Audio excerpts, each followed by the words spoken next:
Good morning. Welcome to Community Voice. I'm your host, Keith Parris. I want to thank everybody. Catch your breath, man. Catch your breath. Let me get straight here. There we go. I want to thank everybody for joining us this morning. Good morning, Debo. Good morning, sir. Good morning, Jermaine. Good morning there, sir. What's happening, Clark? You fool. And Byron, Michelle, everybody. Uh, most of the gang is all here. All right. Let me do this today. No, tomorrow. Dude, I got to learn how to operate my phone. There you go. Jesus. Ain't lying yet. Yeah, man. Okay. Yesterday would have been, while you're pulling that together, yesterday would have been Donny Hathaway's 80th birthday. Yeah. Wow. Old Donny Hathaway. A true icon, man. A legend. But you know who remind me of Donny? Anthony Hamilton. Just how he no. Hold on. I didn't say singing wise. It's just how he dressed, because he got that whole Donny Hathaway look with the hat, and then with the shirts, with the button up shirts and the vest. He got that look. But singing wise, no, he don't sound like Donny at all. All right. Well, happy belated birthday, heavenly birthday to Donny Hathaway. I am next chance. I'm not going. It's on the bucket list. Next chance I get to go and hear Layla. I'm going to go hear her. I know she did a little set. Was it earlier this year? Maybe late last year down at City Winery, wasn't it? Yeah, City Winery in Chicago. Yeah. All right, let me do this. Right now, only 56% of MPS students have had their required vaccinations. The Milwaukee City of Milwaukee Health Department is doing free vaccinations tomorrow, Friday, October the 3rd, between 3 and 6 at the Northwest Health Health Center. That's at 7630 West Mill Road. And then Saturday at the Southside Health Center. Is that? Looks like 639. It can't be right, but 639 South 23rd Street. No, 1639 South 23rd Street. And that'll be from 10 a.m. to 2 on Saturday. Tomorrow, again, at the Northwest Health Clinic between 3 and 6. That is 7630 West Mill Road. And then Saturday, October 4th, from 10 a.m. to 2 p.m. at the Southside Health Center, 1639 South 23rd Street. So if you know people that have not gotten their vaccinations, get those little ones in for their required vaccinations. I'm surprised they can go to school, because I thought if you hadn't had the shots, you couldn't come to school. So we'll take care of that. Let me also do a cleanup on aisle 5. I was talking about the outrage from the honeybees down at Alabama State University, and so I didn't give. I just kind of, because we're in the middle of talking about a lot of things, everything and nothing, and so let me do this. I'm just going to read this is an article that was in the Root. It says that in news that can only be described as IKYFL. Don't know what that is. I guess I'll have to look that up. The college football game between Florida A&M University, FAMU, and Alabama State University took an interesting turn thanks to a shocking phrase that was blasted for all the fans to hear. Footage of the ordeal has now gone viral. And believe us, when we tell you, folks online are going off about it. So let's get into it.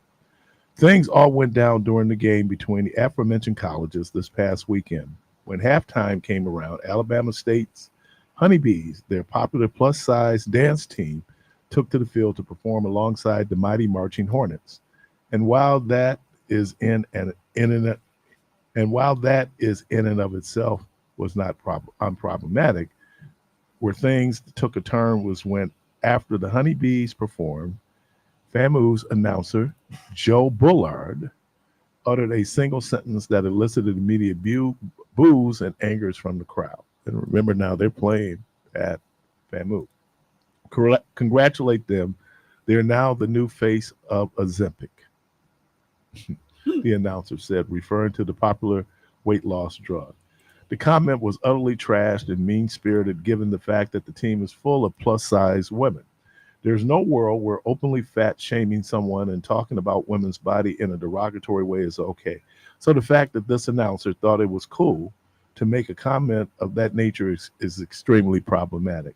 Not too long after the incident, ASU President Dr. Quentin T. Ross Jr. put out a statement saying, in part, while we recognize the spirit of competition, there is no place for disparaging and demeaning remarks directed at our scholars.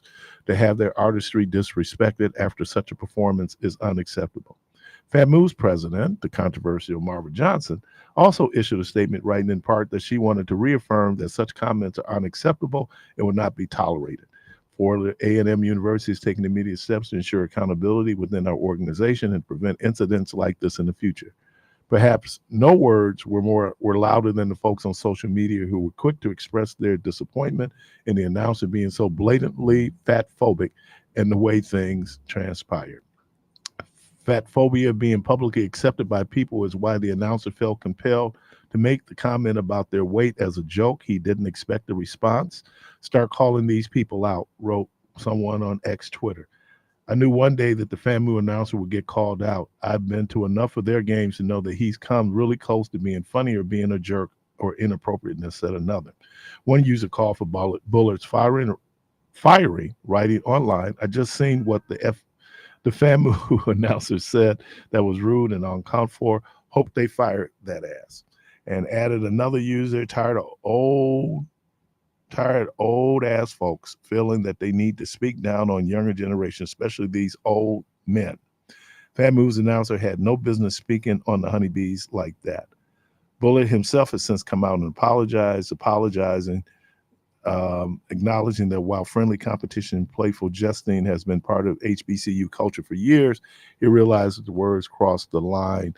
He's also made it clear that his intention wasn't to belittle or disrespect anyone. Now, I think he's been their announcer for years. And I mean, that's part of our culture. Anyone who's ever been to a HBCU football game know that the battle of the bands sometimes is bigger than the actual football game. That's our culture that goes back years. If you go to a homecoming, you have that competition between the frats and sororities in terms of their steps. And but yeah, we go too far. And why he even thought that was funny is the thing. But I have a propensity for round women, so I'm a little sensitive when they go after round and brown. just a little sensitive. Round and brown. It's just it ain't nothing wrong with a little thickness. Yeah, keep you warm. Yeah, some people say they want meat on their bones. Where's the beef? Where the beef? So anyway, he should be fired. But we'll see what they do. Now, the president of FAMU is she was appointed by Ron DeSantis. There was a lot of controversy about her being there. She's a MAGA supporter. And so the fact that he wasn't immediately fired, you're hearing all this now about all this whole wokeness, and isn't it interesting how I shouldn't say that, how the right can co-opt the term. That term woke goes back to the 60s. Black people used the term woke, right? Talking about you need to be aware of the things that's going on. You need to be aware of the times. Right. Be woke. Don't be sleep. Right. And so then people push back on this woke culture because there is, especially when you look at leadership, there is misogyny. There is homophobia. There is racism, sexism, all these things. And it seems to embody MAGA, which not gets us too, but I'm just saying in addition to it. Everybody talked about Charlie Kirk and how he was always interested in dialogue. That's great. That's great. But on his side of the dialogue, some of the poison that he was spewing is incredible. Now, I think, in my reading about even when he was when he got assassinated, he was getting ready to make the argument in Utah, a predominantly Mormon state, why Mormonism isn't Christianity. That's what he was getting ready to talk about. So, I think we just need to be mindful. We get real personal. The fact that, and I know it was alluded to where there was this racist meme that the president put out after the meeting with Hakeem Jeffries and Chuck Schumer, and where Hakeem Jeffries is in a sombrero, and they're basically, because what Republicans are doing is trying to distract. They're making the argument that what Democrats are doing as it relates to this shutdown is that they want to make sure that illegal aliens or illegal immigrants get health care. What they're talking about, and something I used to do, is something called emergency assistance. People who are undocumented are not eligible for federal programs. But in the case of extreme pain, they're eligible for Medicaid because they need to treat that life-threatening events, extreme pain. So primarily this happens when undocumented women are pregnant and they're delivering. And so Title 19 is going to cover that delivery, because I've never had a baby, but I hear how painful it is and all the complications that can happen if you're not in the hospital or you don't have like a midwife or someone there helping you deliver that child. That's what they were talking about. That now that has been on the books. I started working in public assistance in 1984. That law has been on the books. That's not what the Democrats are holding this up for. The Democrats are holding this up because at the end of the calendar year, now the government fiscal year goes from October 1st to September 30th, but the subsidies that people got for Obamacare to help them with their health care premiums will sunset based on that big, beautiful bill. They sunset it on January 31st, 2025. That is what the Dems are fighting for, to make sure that people will not lose access to health care because those subsidies allowed them to be able to pay the premium. Here's the other piece of this. They used examples. They said there are people making over $600,000 who are eligible for this subsidy. Those are businesses. Those are small businesses who are now allowed to offer health care to their employees because their employees will get that subsidy to help with the premium. So I just shut it down. I'm gonna be honest with you, man. I don't want to sit up and just hear this over and over again where we are with the shutdown.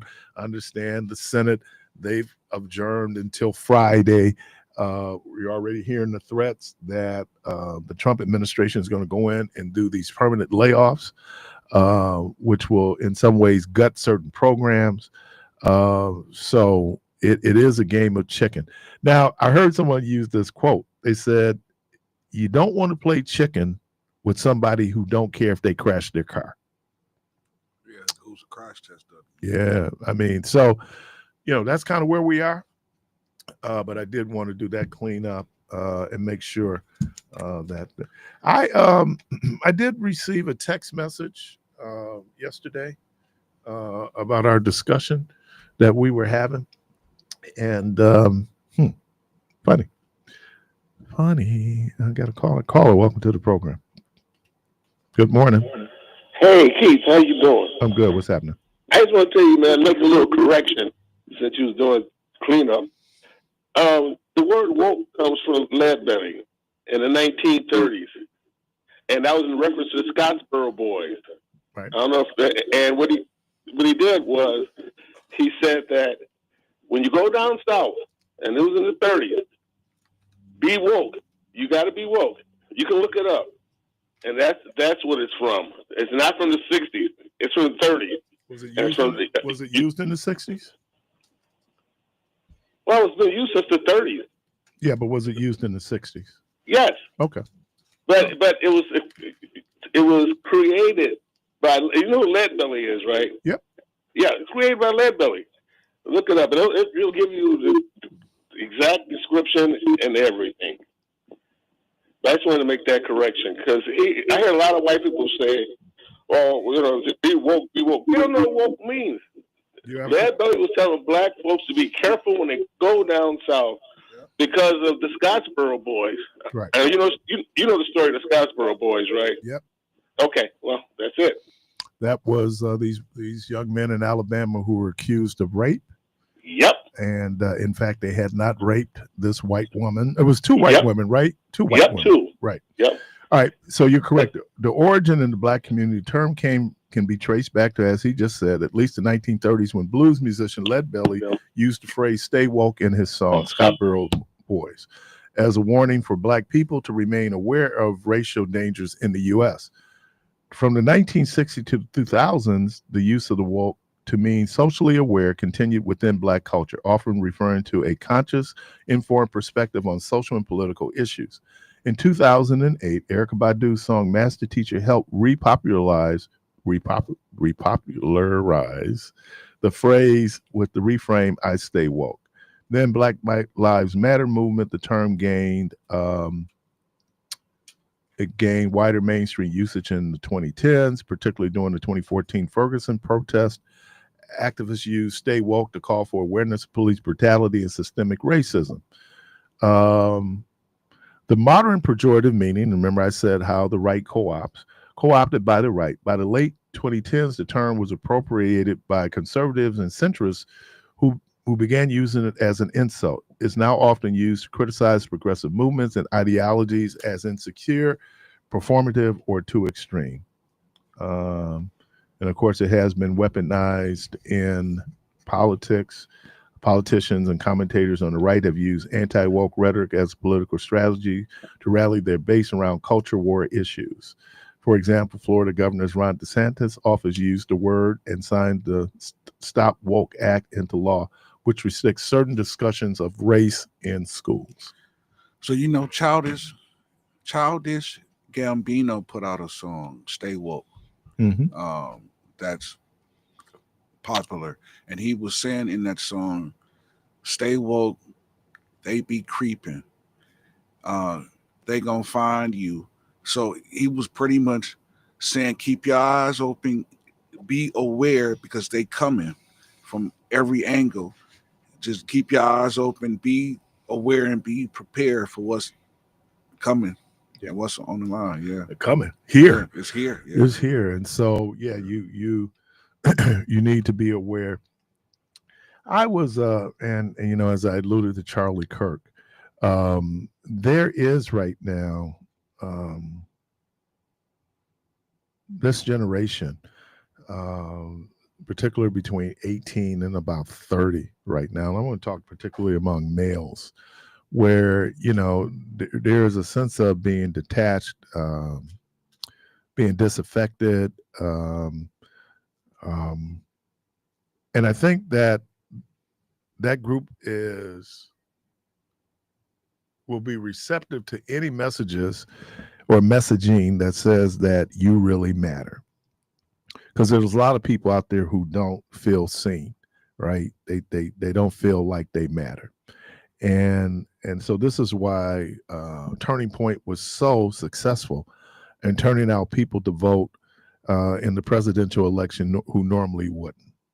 Any political scientist will tell you that ages 18 to about 30 is probably the lowest voter turnout group for a lot of different reasons and where people are. But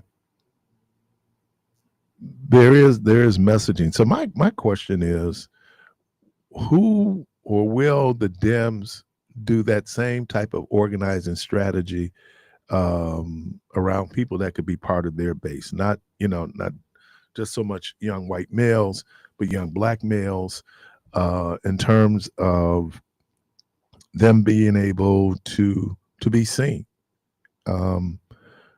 There is a lot of I don't know if it's hopelessness that we're seeing, but one has to wonder. I had did a message and never really got to it, so I think it'll be the next time I speak, where it says that after Joshua's generation died, there arose a generation who knew not the Lord, nor his benefits to Israel. With everything that we've seen, the civil rights struggle, Black Lives Matter movement, is there a generation now? And I'm not doing it from this whole religious tip. That is not where I am, because that can be frustrating and disappointing. I was driving down Sherman, either Sherman or 60th Street, and I saw a truck for Samaritan's Purse parked in front of this house, helping these folks who looked like they had been impacted by flooding. There are white organizations, white evangelical organizations, who have really put their mission work in certain communities. When we had the situation, the Sherman Park uprising, one of the things that I don't know if people paid attention to was Samaritan's Purse had a huge van parked in that, looks like a park right there between Burleigh and Hour, right there on Sherman. And they were present. I look at, or have to ask the question, in terms of community serving organizations, and particularly Black community serving organizations, you don't see us as much. And I don't know how much of that is that we don't make the investment in this, and for whatever reasons, I was watching, I love to go to YouTube, watch Convocation, watch the National Baptist Convention, watch all these things. And a brother was taken up, I think it was at it was a Kojic group, but this would apply to a lot of Black religion. He said that, you know what, your shoes, the cost of your shoes is going to be greater than your offering. And when he said that to me, it kind of backed me up, that the investment that we need to make where we can provide that type of community good, it really doesn't happen, because we got a lot of other things going on when it comes to that money.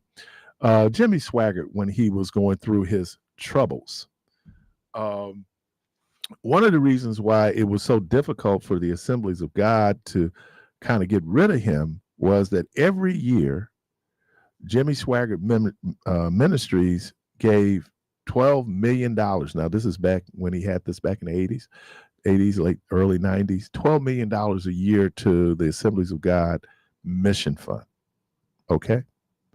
Now, there was another thing, and the reason why, which I didn't know until after reading about, reading his obituary, was that Jimmy Swaggart Ministries was also supporting in Angola, or Mozambique, basically paying for South African mercenaries to go in to destabilize Mozambique. The Assemblies of God asked him to stop doing it. He refused. He continued to send the money. And then that was where there was a decoupling from the Assemblies of God and him doing his whole standalone in terms of his ministry. And I'm just saying that we should not only invest the money, but give the money, invest the money, but we should do stewardship of the money. So when mission work needs to be done there, the money's there to do it, right? And if we're more worried about some of the leadership, wearing $2,500 shoes, okay, but then you only going to put $200 in the offering, come on, man. We can do better. Look, like nice stuff. I'm going to pay for what I pay for.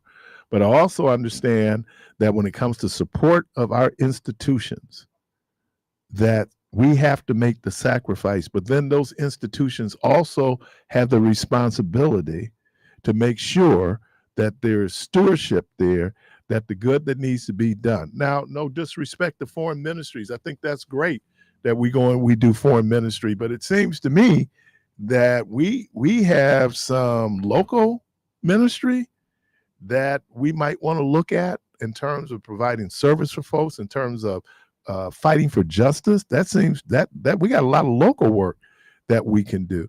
But to see Samaritan's Purse here, and we have no, that I know of, none of the mainstream predominant religious organizations where there's money going in. That's why you could give $75,000 to several black congregations, and I'm talking about black congregations, convention, $75,000. You know, Target, you only worth $75,000. Come on, man. But that's where it is. That's kind of, and maybe the church doesn't have a responsibility. Maybe we should just be concerned about people getting saved and going to heaven. Maybe that should be our focus. I don't know. I throw that out there. I know it's a difficult conversation for people to have, right? But what is our focus as followers? I'm just speaking now for followers of Jesus. What should our focus be? You know, and is it really doing what's called for in Matthew 25? You know, I mean, is it that? I think we have gotten to the point that, and thank you again, Dr. Demetrius Williams, for introducing me to this term. We so selfic minded, you know, and we miss a whole lot of Jesus's teaching. We focus so much on sin, and we still sin, but we're not focusing so much on our responsibility for justice. And justice is not just, we talk about the criminal justice system, but making sure that certain things don't happen or that we fight certain things. The civil rights movement was about justice, y'all. It was about full humanity. So I just wonder, you know, 414-444-5250, 414-444-5250. You're listening to Community Voice. We're going to take a quick break, and we'll be right back.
Oh man, you had me thinking, man, that I saw Nate Luckett. It might have been. Well, he should have been at the Patti LaBelle concert. Here we go. If Here we go. only you knew how much I do. need you.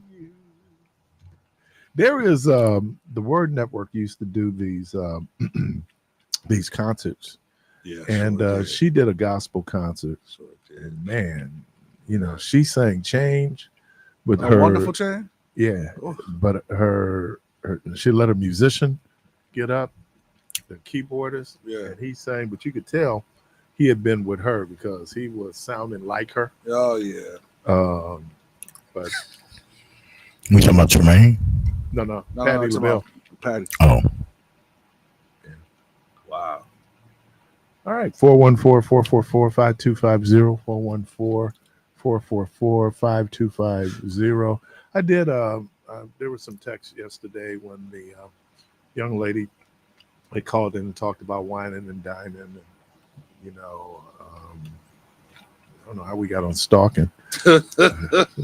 wow. You showing up at church? That's how he got on stalking. The Lord said, well, seeing you around here, I might as well Right. put you to Might use. as well. Since you ain't gonna leave. Right, you just here all the time. Might as well put you to use. So, yeah, Did she know you were stalking her, Keith? I don't think she cared. Right. Huh? It was tough, man. Let me tell you, it was Yeah, tough. It It was tough. It was tough. I had acne. It was tough. I'm gonna tell you, you know, I was talking to a young lady. She was 13, and she was doing what 13-year-olds. She's just doing that lament. Yeah. I said, "Yeah, man, 13 sucks." I could tell you. Wow. You know, real talk. Wow. You just killed her little. No, I was agreeing with her. You know, I wasn't gonna sit up and go like, "Oh, you got the rest of your life." No, you gotta get through 13. 13. 13 sucks, man. No, that I is mean, true. You know, That's you, that you're first- on the cuffs. Yeah. You know, just got out of kiddiness, Yeah. and now you in the teenness, Yeah. and all these things, and now the hormones done kicked in, and you know, when I was a kid, everybody used to call acne soda bumps, right? You couldn't wait because that's older kids had soda them bumps. Yeah. until I got them. Yeah. And I was like, man, I don't like this acne, you know. But 13 is tough, and I you know, sometimes we look at young people through the lenses of our current age, as opposed to looking at young people through the lens of a 13-year-old Yeah.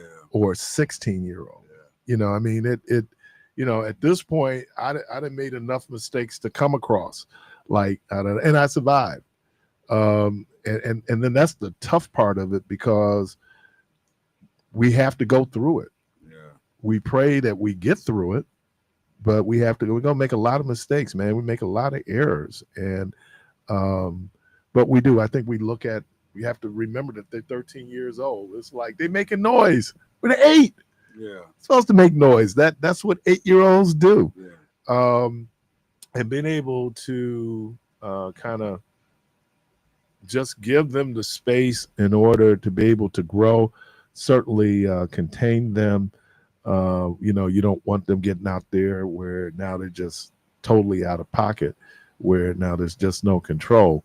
The number of young people, though, who do not have adequate adult supervision, that number is growing, because we have people who created kids who had their own issues.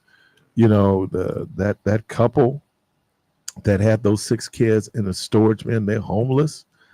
You know, because they were dealing with their demons, and then they create children, and and they're not prepared to take care of those kids. Yeah. And we say they should, and I know what they're supposed to do, but I'm just saying that there's some other issues out there, because we believe that there's widely held belief that we're born parents. You're not. Parenting is a learned behavior. Yes, sir. It really is. Loving your kids.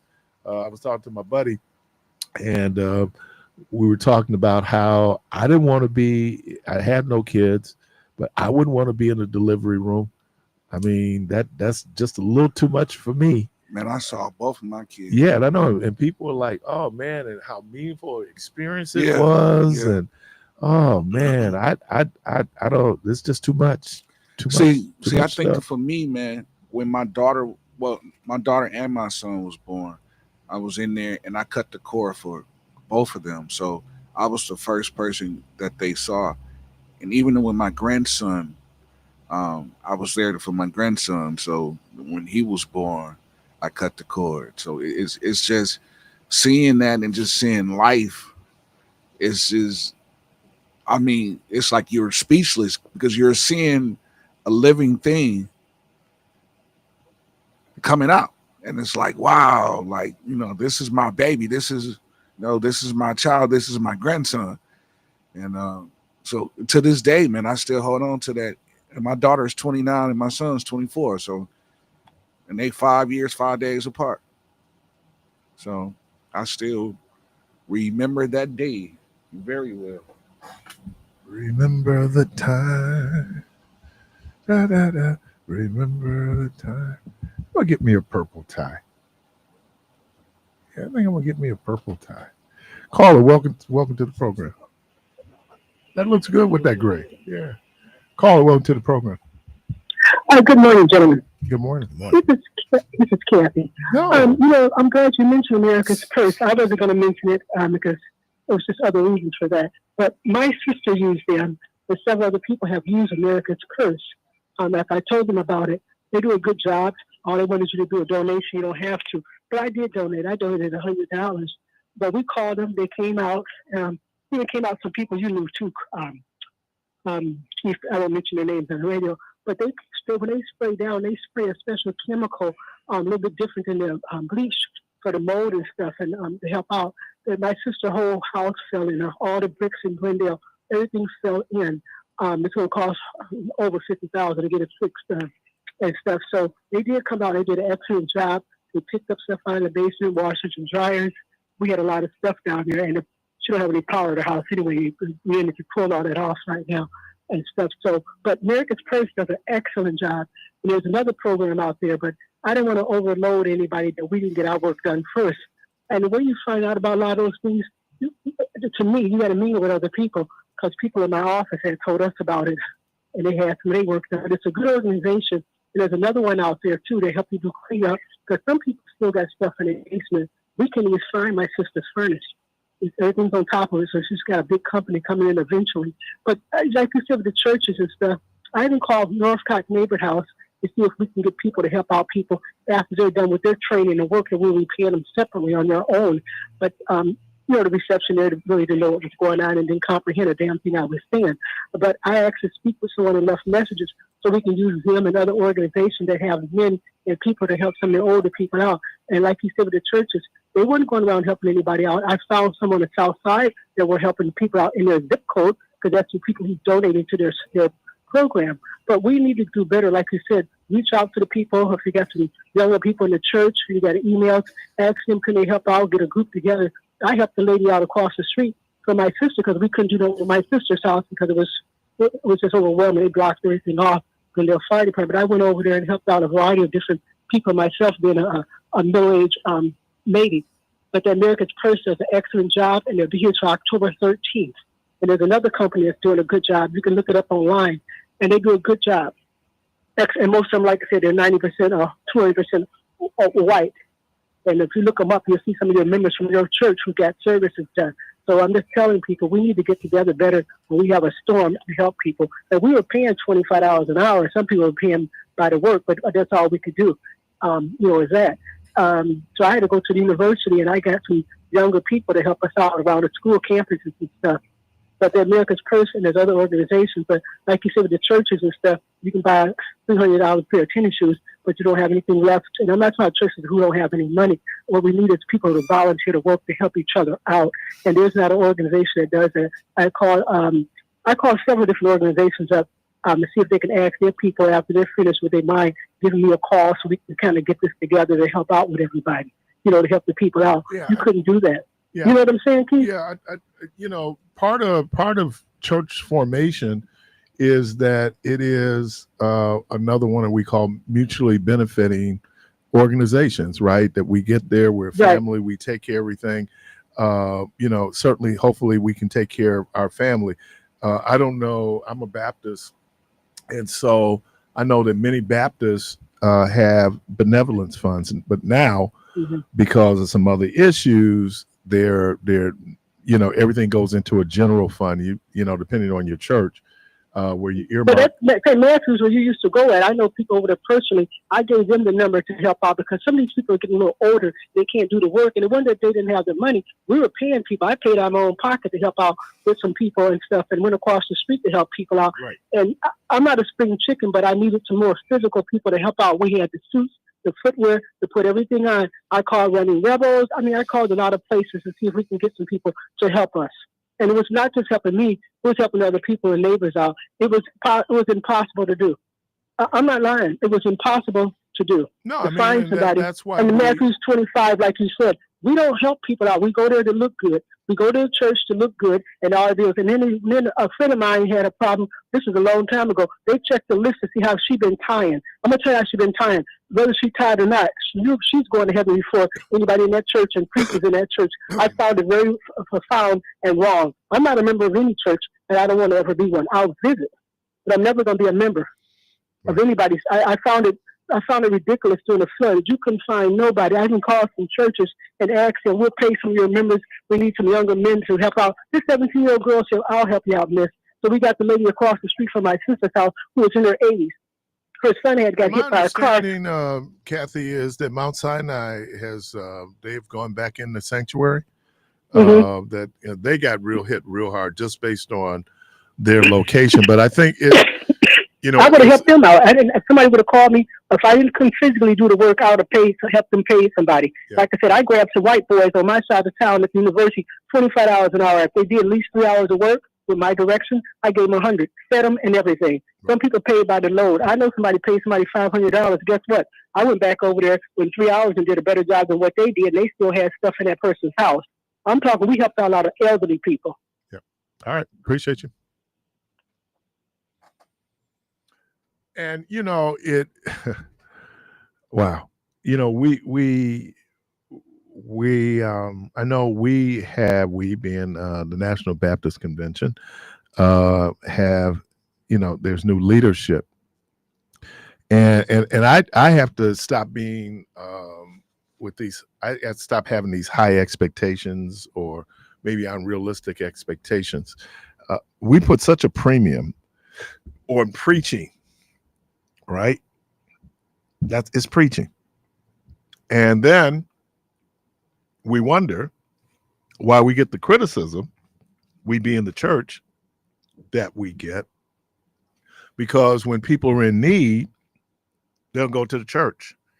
And I don't know, for whatever reasons, if we're equipped to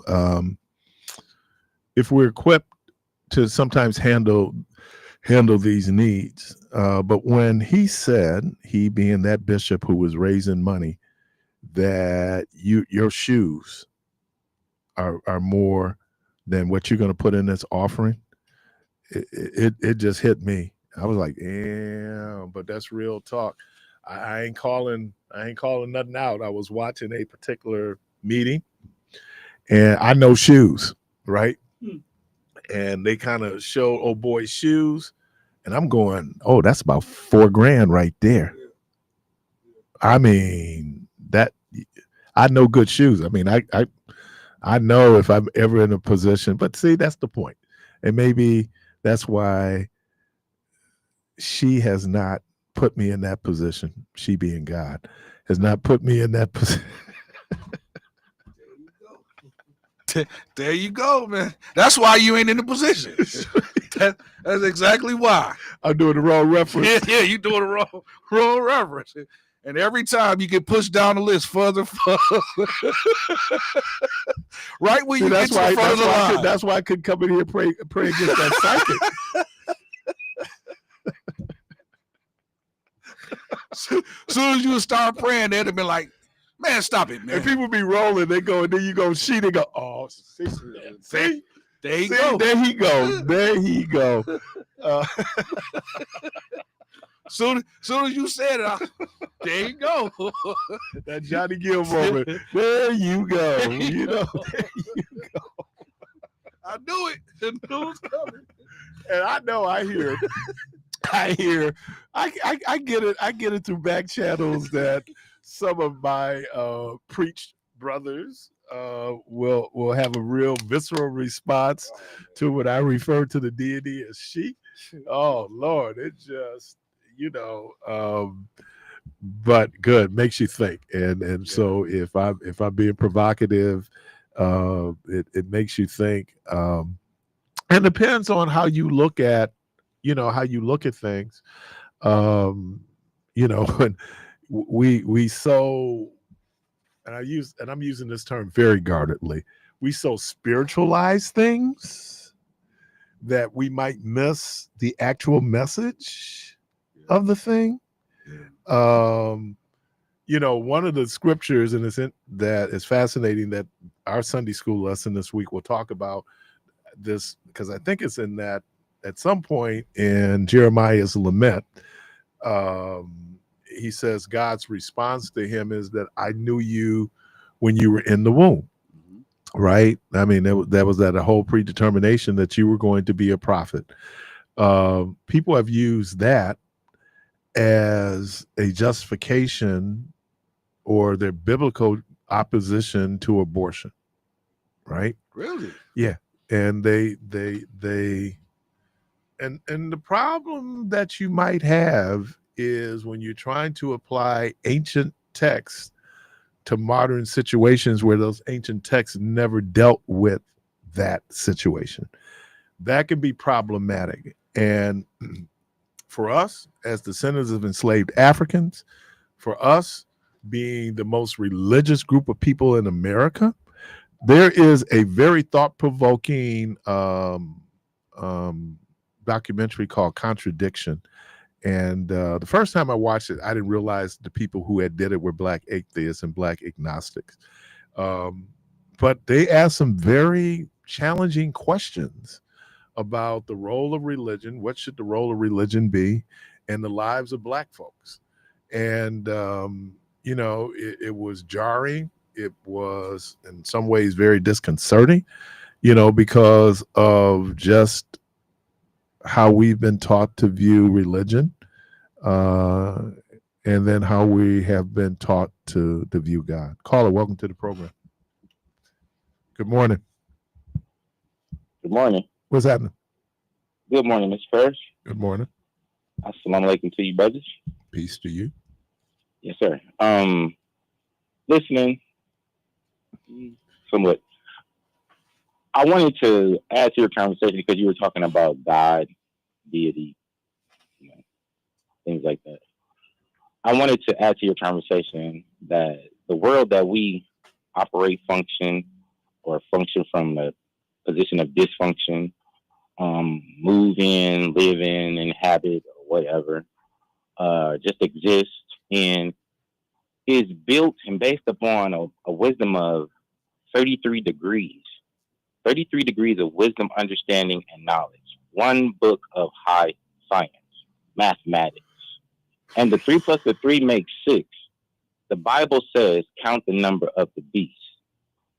6, 3 score, and 6. Brother Christopher. For it is the number of a man. Brother Christopher. Man, Mr. Parris. Yes, sir. Brother Christopher. Yes, so sir. Are you, because I only got a few minutes with you because I have a guest at 10. So yes, sir. Are you arguing that God is male?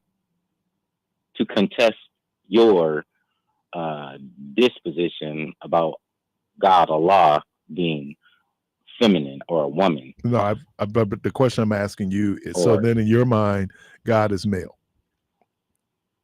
In the probably 99% of the population of the earth, God is male or a man. Okay. Because does that make it right? Of course, that makes it right because God is right. Oh, God is right. So it is not a majority of people can believe something, but that makes it right. Just because majority. It's not about belief. It is about a knowledge. It the is. Woman is the. You can't tangibly show me God.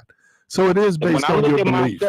When I look at myself, I see God. Okay. because I know Okay. that man is in the image and What about after that the woman? likeness What of God. about that The woman? woman is the second self of God. Oh, she's the She second is self. the being by. That's right. She's not diminished at So all. men are superior She's to more women. important than the man. Of course not, Mr. Paris. Well, You then can't if trip she's me more up with important that than the man, then ridiculousness. how come God then could not? Because she is the way by which the world changes. Okay. She is the vessel by which change Is comes God into the Muslim? world. Did I tell you that previously, Mr. Paris? Mr. Paris, Islam, Allah does I asked you, is God a not have a Muslim? need for Is Islam. God a Has the Muslim? need to be a Muslim. Is God a Muslim Muslim? means Well, Allah is God. He is the definitive. But is God a The Muslim? Muslim is the one Is God who has Hindu? submitted his will to Is do the God will of Allah. Jewish? Is God a Jew, Democrat? if the Jew Is adheres God a to the Republican? law of Moses, then he can wear that title. If Okay. he is not adhering Boy, to the you law filibustering of right the now. Torah, This is just requires a yes or no. Is God Muslim? I told you this last week or whenever we spoke about Well, I that. forgot. I told you that. So that's Can you help redundant. me refresh my That is memory? redundant. Okay. And you are suffering from cognitive decline. Okay, now you went into your mama. I want to know is God Muslim? That's what I asked you. It may be the fault of your mama that you think the way that you think. Okay, you can blame it on my mama. I'll accept that. All but right. is God a Muslim? And I told you that previously. Okay, so can you just tell me that again? So you're saying God is Muslim? No, I did not say that, Mr. Okay, Paris. well then God's not a Muslim. I am a Muslim, Mr. Paris. I didn't ask you about you. I asked you about God. Is God Muslim? Allah is above Jew, Christian, and all of those thank you. monikers. And that's probably gender too, right?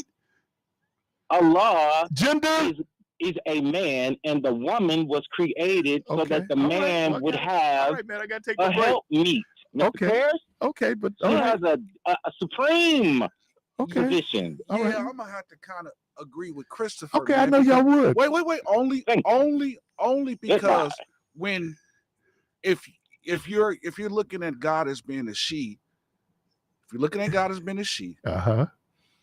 then when this whole thing with Mary and all this whole thing, like a woman can't get a woman pregnant. And even though it's a spiritual translation. And a man can't deliver a baby. A man can't deliver a baby. No, I shouldn't say this. A man can't have a baby. Right. Okay. What's your point? So no man has had a baby. God didn't have a baby. Okay. See what my point is? No. So you purposely trying to listen to a community voice on the mission. On the break, I will get his point. We have that point when we get back. You listen to me, boys. We'll take a break. We'll be right back.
All right, welcome back. And we're joined in studio by Dr. Eve Hall, President and CEO of the Milwaukee Urban League.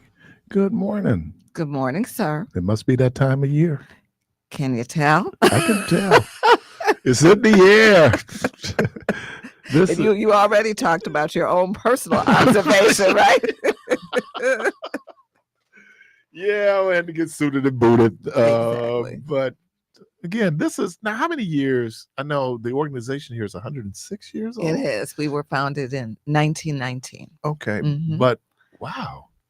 Exactly. So, and think about it. So, and I always remind people, so the Urban League itself was founded in 1910 Okay. in New York by a group of individuals in New York. 2 years older than my grandmother would have been. Oh, She's born okay. 1912. Wow. Yeah. Wow. So, and Great Migration Mhm. time. And so, needing to create these organizations in key cities, especially Midwest, kind of East Coast, West Coast, but first really starting in the Midwest to support our families as they move to the cities in our areas, housing, health, education, employment, entrepreneurship. But, even bigger than that, we were that voice that represented our community in advocating to business and government to give us opportunities in jobs and to participate in employment and training partnerships to make sure that, we were qualified or just had the skills. So, so you fast forward, we were part of that first decade of what we call affiliates that were founded in this country. So There and most of us are probably descendants of people who migrated from the South. absolutely. But in Milwaukee, there were people here who go back. I'm talking about Black families who go Mhm. back to the turn of the 20th century, Mhm. and that they were here even before the Urban League. Obviously, if we formed it here, I mean, we had to have some Black people here. That's true. And that's very true. Yeah. Plus we had, as you know, the jobs, Mhm. so we were a very attractive city for our people to come to. Wisconsin, Michigan, Illinois, Indiana. Those were some major places in the Midwest. Isabel Wilkerson's book, Warmth of Another Sun, talks Yes. about the impact of groups like the Urban League Mhm. and helping those folks who would come from the South. Because remember, those folks were limited in terms of educational opportunities in the South. So how do you get here? And now you're in the city, Mhm. and then how are you able then to navigate your existence here in the city? Right. Well, I always say, Keith, that if it were not for the urban leagues being formed during that time, the stabilization of our communities and of our families would not have occurred because the NAACP was our partner. But the way I always present it is Urban League, they were boots on ground. We were the boots on the ground with the needs for everyday living. With the NAACP, Keith could have money to live in a particular home, but is not able to do so because of the color of our skin, right? So we may have helped you find that home, that job, etc. But now we need the NAACP in the litigate it. court. There you go to say, hey, he should still be able to get that house, or Right. hey, he should be able to get that job. So that's really that partnership. And today NAACP, as they do some programming, but they are still so very much about policy. Mhm. So, but there's collaborations that still occur across the civil Well, those rights policies organizations. impact on the work that you do, right? At the end of the day, everything's about policy. Right. It's how generational it is. My mom would talk about the different activities, the dances that they had at the Urban League when she was like a teenager. Mhm. When I was a teenager going off to college, I remember going. Joanne Williams' dad worked at the Urban League. Oh at that yes, point, he and helped a lot with employment. He and was financial aid. huge in there. Helped me a great deal with my Oh, financial aid. okay. I didn't know about that Right. part. And then he ended up going to Platteville, I think, to work. But yeah, I remember I came over, he helped me with my financial aid for him. Mhm. So it was always that presence, Yes. in the community. Challenges today. It's always been challenges, but today we're kind of different landscape. Right. How are you navigating that? Well, no matter what the politics are about, especially in the area of DEI, okay, the word that quite frankly has been weaponized, Like but woke? right. But we have not, will not stop serving who we serve. And we have everybody that comes through our door, Keith. So while we originated just really focused on our people given the day, I mean, all of that makes sense. We've never been an organization to turn anyone away. So that when we talk about today, it is making sure that people understand that we are an organization that supports those who need us regardless of your race, your spiritual belief, gender, et cetera, et cetera. And that's how we just keep moving. We just keep moving forward. I keep telling the story. We haven't stopped doing anything. Like many organizations, we have to look at some of our branding so that it does show that we work with everyone. And what I have found is most companies still want to support. There are those that probably never really wanted to, so this is an easy out. But I will say for the most part, and we have a very strong board, everyone is committed, but companies are also very candid about how they can continue to support, and that the way we brand, if there can be sometimes, some revising or softening or whatever, it does make it easier for them to still support. And for me, it's all about business, whether it's this particular situation with the DEI or just business in general. We know that when economics landscape changes, businesses have to change to a certain degree. But being able to do that where you maintain the integrity of what you're about, and that's what we've been able to do, both locally and nationally, and yet do what's necessary to ensure that we can continue to provide the services to our community. And talked about how it's been so intergenerational in terms of my life experience. My godson recently went through the driver's Oh, good. license The class. driver's education. Good for him. I mean, it was great for him. Good. It's great for Good. him. Good. He should have focused a little bit more, but yeah, he went through that program, so we appreciate that. Yeah, and we, in fact, we're expanding that program. We are now partnered with the Office of African American Affairs on Fond du Lac, and so we'll actually have some driver's education classes over there. Through the city of Milwaukee. Correct. So really expanding that footprint, because that has been a very strong program for us. For both adults and youth, but especially now youth. We're always having a waiting list for them.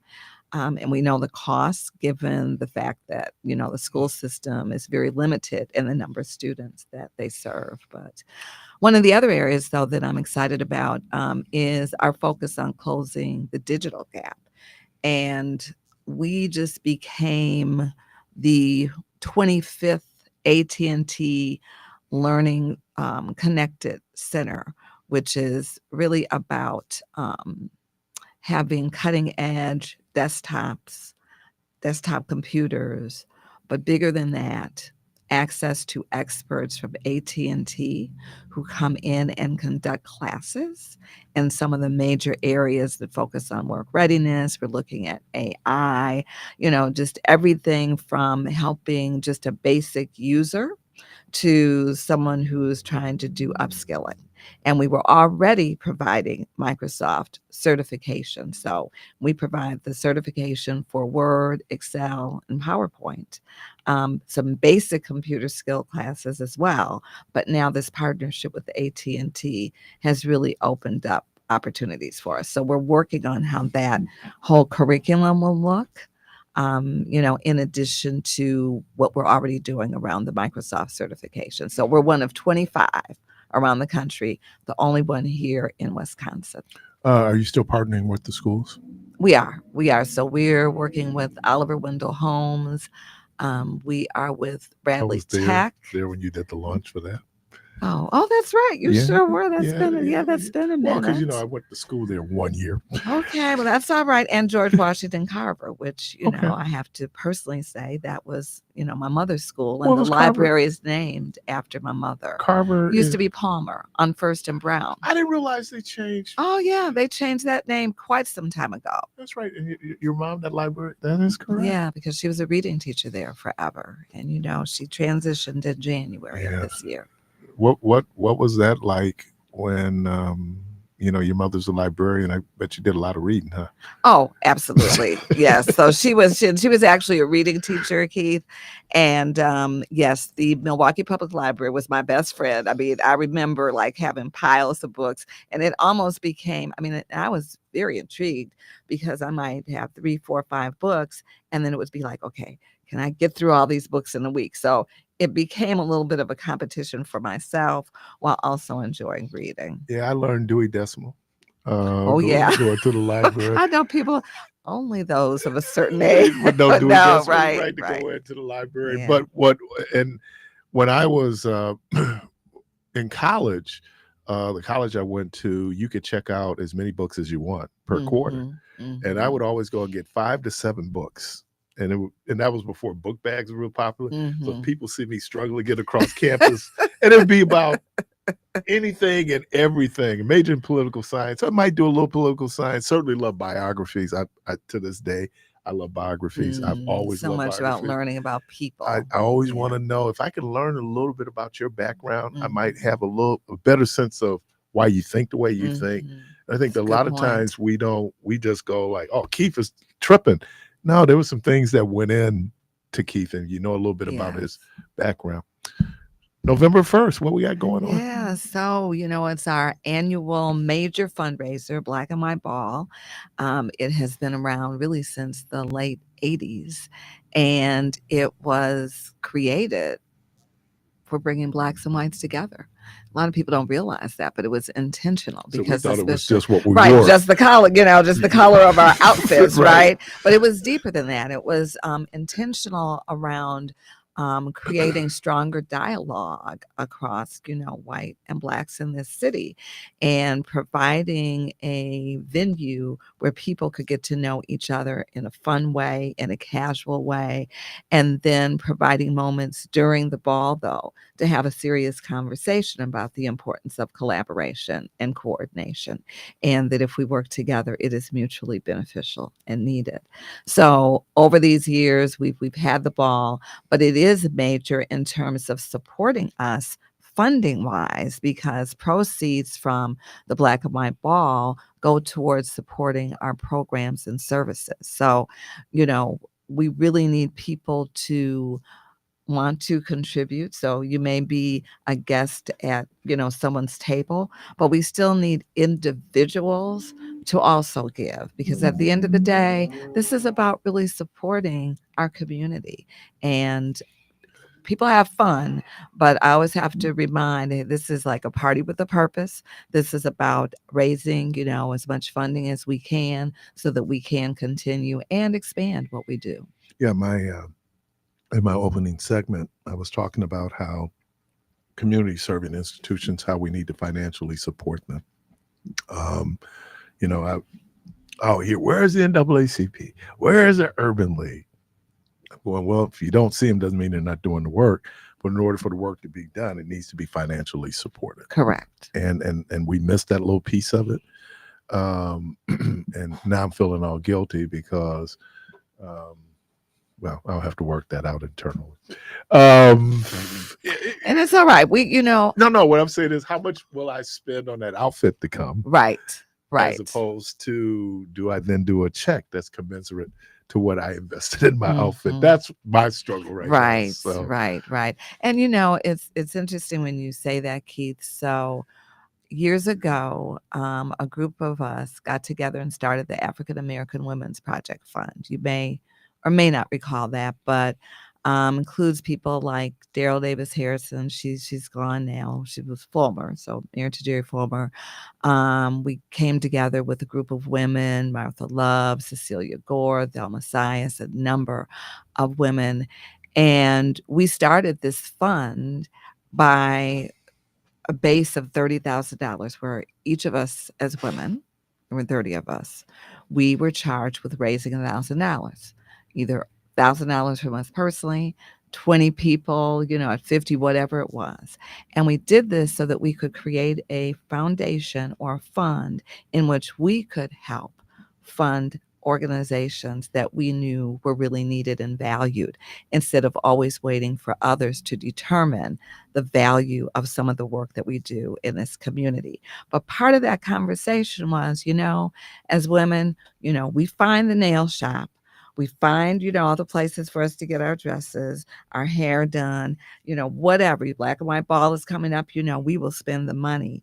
But then how do we also make that same commitment to say, hey, if I could spend $500, I can at least put $100 in my alma mater, in the Urban League, in the NAACP, in organizations that are truly helping the community. So it's a mindset of It is. It's mindset. understanding that we have to give back, because we can't depend on others to always keep our doors open. Yeah, and it's not like we don't have it.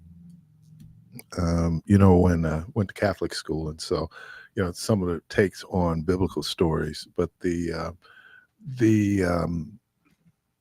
Sister Maggie had shared with me. She said, the story of was it 3 fish, 5 loaves of bread, 2 fish? Mm-hmm. She said that, think about it historically. She said those people would not have traveled that great distance and not have food. She said, seeing that young man's example of him giving what he had, then unleashed other people to give what they had. That's true. It was always there. Mm-hmm. So it's not, I don't have it, we have it. Mm-hmm. It's just, will we? It's your choice. Will we choose to do that, right, and understand that commitment? So it's big. I mean, Baird Center, we've had up to 1,000 people at the Baird Center. One of the most diverse evenings, this year. We have local talent. Sean Hinton. Right? Yeah.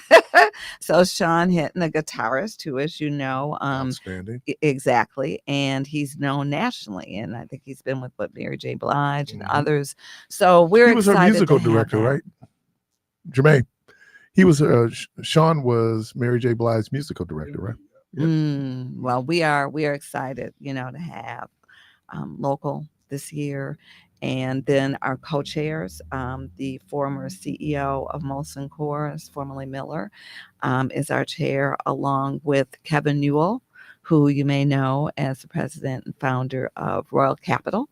So we're excited to have the two of them. Kevin is really working to be a real champion for us. And then Molson Coors, historically, for over 30, 40 years, has been a supporter of the Urban League on a local and national level. So for ticket information?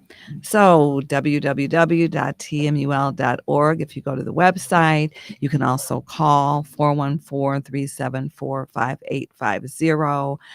Very easy. Tickets are $300, and then we have the table sponsorship levels. So, and all that information is right on our website. Dr. Eve Hall, President CEO of the Milwaukee Urban League, the Black and White Ball, November the 1st. That's correct. I know I'll see you there. At the Baird Center. Yes. Man, if you have not been on that balcony, that is, it's beautiful to see the whole city. To see the whole city. That's I know Tyrone Dumas listens, but man, architects and their imagination and what they created in that space, that's true. It's gorgeous. Well, hopefully, looks like a good evening. People are registering, so it should be a good night. Once again, it is very important, I'm going to repeat, that our organization continues to be supported for the programs and services that we provide in education, employment, home ownership, entrepreneurship, mentoring with students, STEM. I mean, we do a lot of things to support this community. Appreciate you. Dr. Eve Hall, again, the president and CEO of the Milwaukee Urban League Black and White Ball, November the 1st. They're at the Baird Center. Again, for more ticket information, they can call 414-374-5850 or the website www.tmul.org. You're listening to Community Voice. We're going to take a quick break and we'll be right back.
I'm not talking about having the kids. That's not the choice I'm talking about. You know, whether I'm going to walk away, what the situation was. But for the most part, adults are having children. Yeah. And so then we need to be a little bit more mindful. But it's hard getting out your feelings. Caller, welcome to the program. Yeah, that is true, man. Jesus. Good morning. Hey, Keith. How you doing? I'm good, John. It's Johnny. Hey, about your Did he say I'm conversation John? about the Yeah. We know that, John. We knew it was you, John. Does anybody recognize Oh, that okay. voice? all right. Hey, this is John. How you doing? he got sexy on us. Yeah, well, I'm trying to be Barry White, but I can't be, so I'm trying to be somebody else. Just be- That other guy that has the deep voice, that's you. What's that, Devo? Is that Devo? The guy with the really deep voice? That's really cool. Yeah, that's Debo. No, that's Jermaine right now. That's Debo. Is that a baritone? Is that a baritone? I think Yes. he went to school for that. Greenfield. That's No, some you- training. You got some training.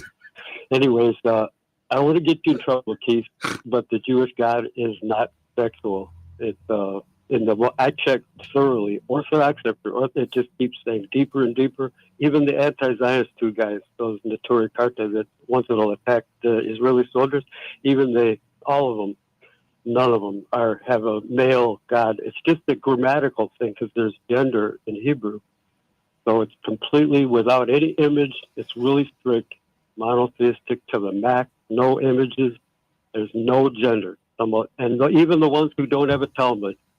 So all of his favorite Jews, the anti-Zionists, the ones that don't follow Talmud, none of them. There's no male God at all. Yeah, It's and totally the reason why I genderless. say that, and this is tough because remember, I always talk about our programming, right? Our catechism, Yeah. what we grew up Right. with, the language we Right. hear, the tense that is taught in, that was always a male perspective. Now, I part of why I push back on a gender assignment to a deity or to the deity is that what it represents in terms of a underlying message in Christianity where it talks Yeah. about male dominance and particularly white male Yeah. dominance, and it's all in the Mhm. messaging. And so when Right. people say, why are you pushing back on that? I'm just saying, Yeah. Mhm. It makes sense. yeah, Yeah, I mean makes that's and guess what? I mean, why would the creator limit themselves to gender? Well, in our image, it's making God in our image. There you go. Instead And of wasn't the that other the way question around. they asked in the 60s? Did man create God or did God create man? And the There's point even was another one. that our Sorry, go ahead. perception. I'm going. There's even another one in mysticism, Jewish Kabbalah, that there's this thing called Shekinah, and it's this spirit that is the feminine side. Plus, in Deuteronomy, where God gives birth pain, and you don't have birth pains if you're not female. But I in even Deuteronomy. think that in the tense, and when wisdom is used in Proverbs, is used Yes, in a that's true. feminine tense. There's a whole And- bunch of that. Right. You know, Exactly. so I mean, but it's how we've been, and it's easier to do it this way. I only do it because I'm a Yeah, talk show convenient. host, and so I Right. need to be provocative. But Yes. we should think Yes. about those things that we believe. Yes. You know, Right. we just go off because my buddy used to say, be careful of true believers. And what he was talking Right. about is people so extreme in their belief, they dismiss everything else because I'm just so pure. And you see Yeah. that a lot of times where you remember that group Heaven's Gate?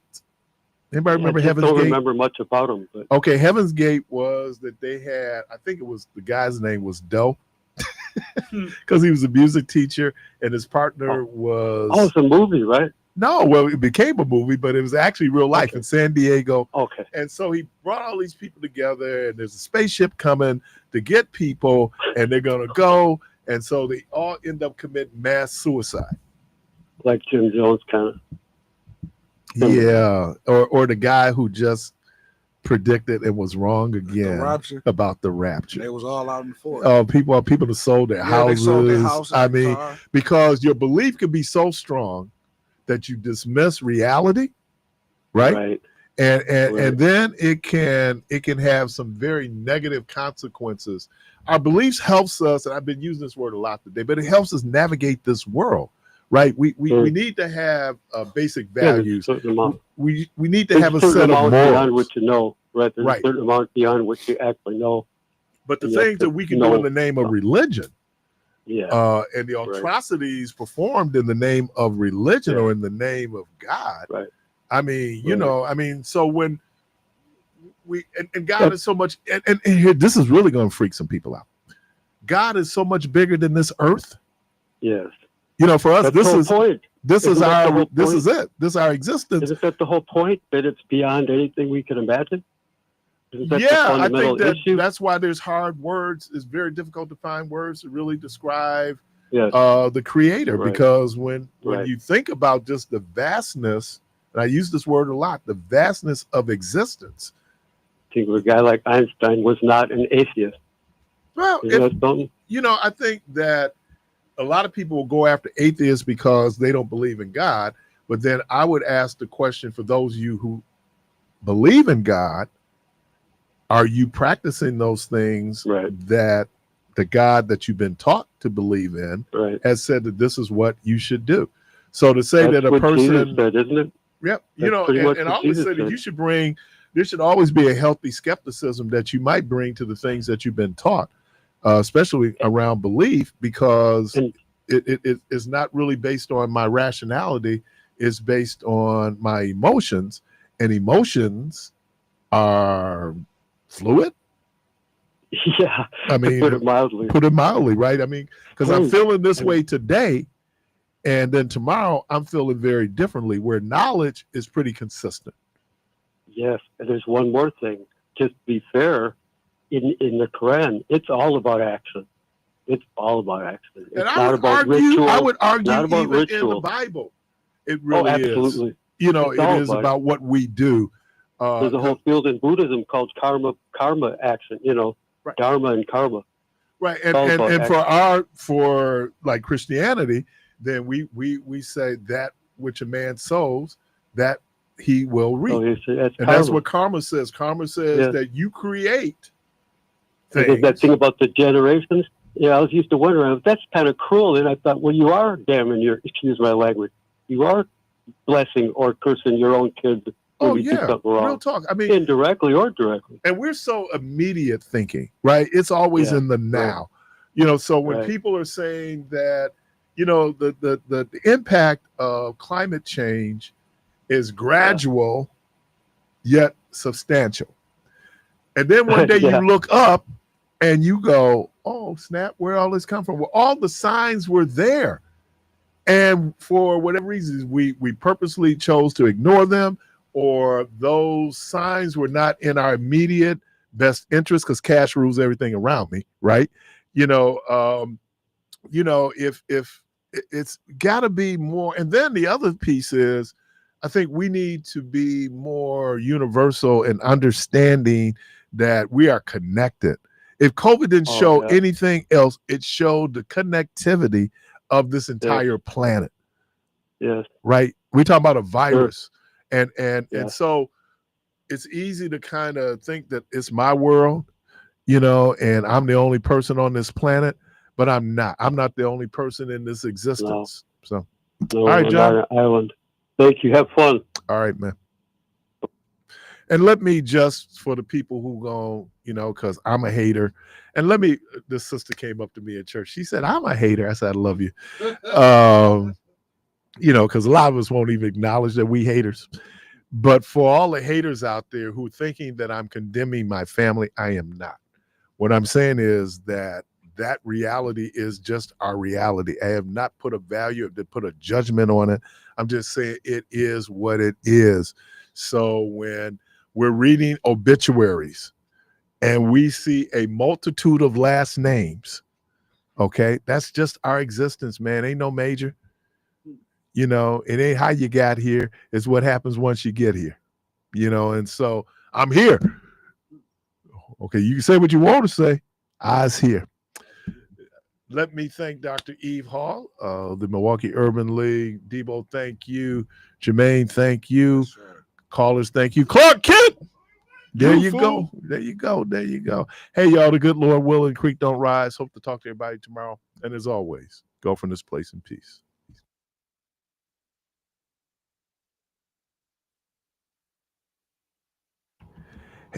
Oh, hey. And another thing.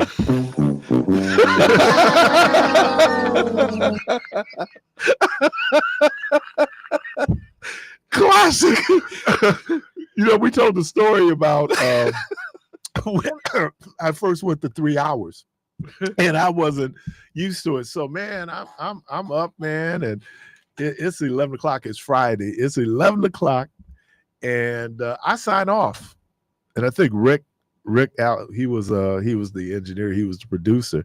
He's looking at me like I'm crazy, and then people started blowing up the phone. Like, where you going? I'm going, oh, man, I got another hour. So I had to come back, sign on, I do. Hey, welcome back to Community Voice. So anyway, all right, y'all. Did you hear that? All right, hey. We're going to get rid of some of these sound effects. You shouldn't have gave me a toy. Ooh, bubbles. Hey, y'all. Good Lord willing, creek don't rise. I'll talk to you right tomorrow. And as always, go from this place in peace. Again.